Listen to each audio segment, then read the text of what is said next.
ঘরোয়া ক্রিকেটে আবাহনী যেন কাউকে ছেড়ে কথা বলার নয়। 2 ম্যাচ হাতে রেখেই চ্যাম্পিয়ন হয়েছে এবারের ডিপিএলে। তারা 2 ম্যাচ হাতে রেখেই ঢাকা প্রিমিয়ার লিগের শিরোপা নিশ্চিত করে ফেলেছে তারকা সমৃদ্ধ ঐতিহ্যবাহী ক্লাব আবাহনী। মঙ্গলবার শেখ জামালকে 4 উইকেটে হারিয়ে লিগের 2023-24 মৌসুমের শিরোপা জয় করে ফেলেছে তারা।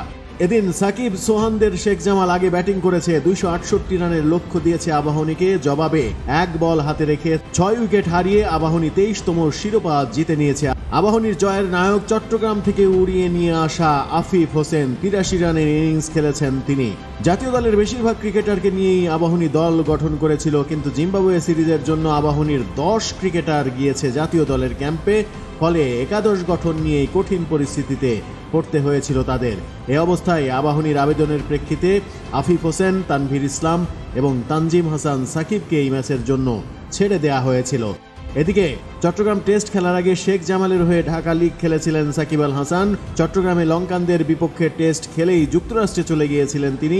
সেখান থেকে সোমবার দুপুরে দেশে ফিরে মঙ্গলবার মাঠে নেমেছিলেন, কিন্তু পরাজয় দিয়েই মাঠকে বরণ করতে হলো সাকিব আল হাসানের। সেই সুযোগে আবাহনী এবারের শিরোপা ঘরে তুলে নিল 2 ম্যাচ হাতে রেখেই।